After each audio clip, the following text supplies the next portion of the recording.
Was near perfect, didn't make many mistakes, purposely stayed in the dark.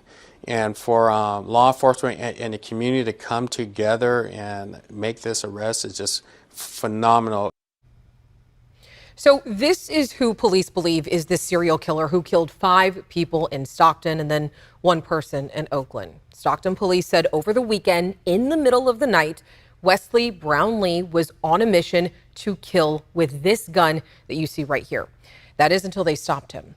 Thank you so much for joining us. I'm Alex Bell, and this is To the Point. We're going beyond the headlines to give you more context and more information about issues impacting Northern California. So tonight, of course, we're starting in Stockton. The suspected serial killer has grabbed national headlines. The city of Stockton itself has been on edge, with hundreds of law enforcement members investigating tips that have flooded in from the community. And in less than 90 days, they have made an arrest. The suspect will be in court tomorrow.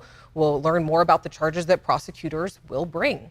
So Van, too, has been following this case. And Van, after all of this, we still don't know a motive, do we? No, Alex, there is no clear motive that has been determined. What we do know is that victims were usually alone in the wee hours of the morning when they were gunned down. But with the arrest of Brownlee as the prime suspect, we are finding concerning patterns through public records. So take a look at this map behind me, and all of these red dots you see here with the gun. These are where the shootings occurred in this Stockton serial killer investigation. We pulled these public records for Brownlee, a longtime resident of Stockton, and laid over addresses associated with him and relatives over the past couple of decades. So we should see that now. These are the green dots of those addresses, and you can see that 3 of them occurred right next to addresses that are associated with Brownlee. So up here by East Hammer Lane, down here at West Lane and Manchester Avenue. So all of these killings, when you look at them all, they all occurred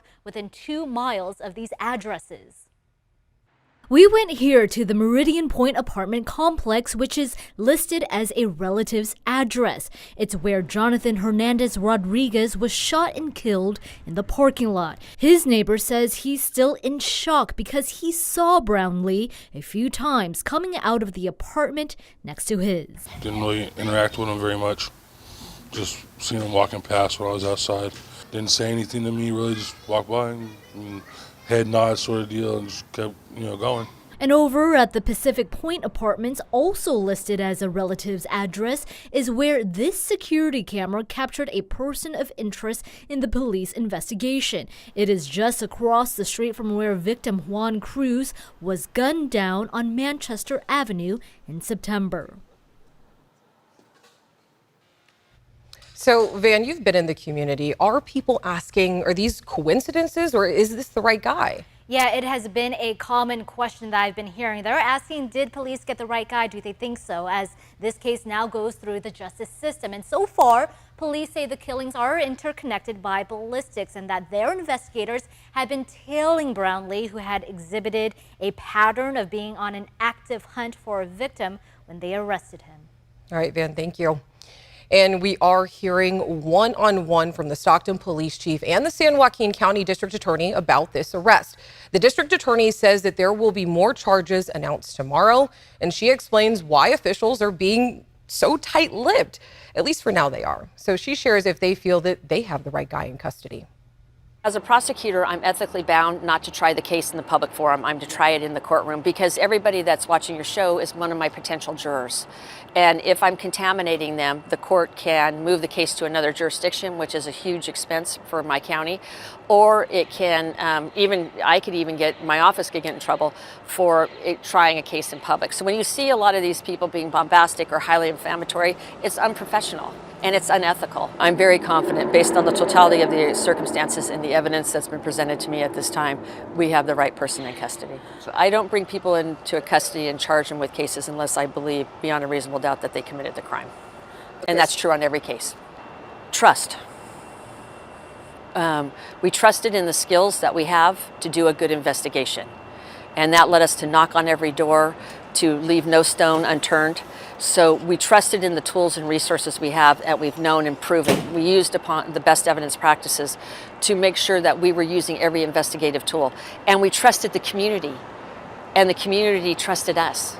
And by working together and building that trust, In less than 90 days, we brought a serial killer into custody. We are told several hundred people have been working this case. And over the weekend, the Stockton Police Department says that they were surveilling a person of interest. We now know that was Brownlee. But the Stockton police chief says that they had to stop their surveillance and go into enforcement mode when they thought the suspect, again, Brownlee, was going to kill someone. Now the chief is answering more questions that people want answers to. So let's get into it. Here we go. The first question: has the department been able to link that gun to any of the murders that occurred in Stockton or Oakland? The answer to that, the chief says that the ATF is handling all of the ballistics evidence and has been partnering with the police department, and the chief hopes to hear from them soon. Another question: a search warrant was executed around the same time of that arrest. Was there anything notable recovered from the home? So the chief said due to the ongoing investigation, he will not disclose what may or may not have been found at the location. And then the third question: are there possibly more victims that have not been identified yet? The chief says that they are going to stay aggressive and that they don't know everywhere where this suspect has been, but they do want anyone with information to, of course, come forward. So there is a tip line that is set up. You can remain anonymous by calling the Stockton Crime Stoppers number. That number is 209-946-0600.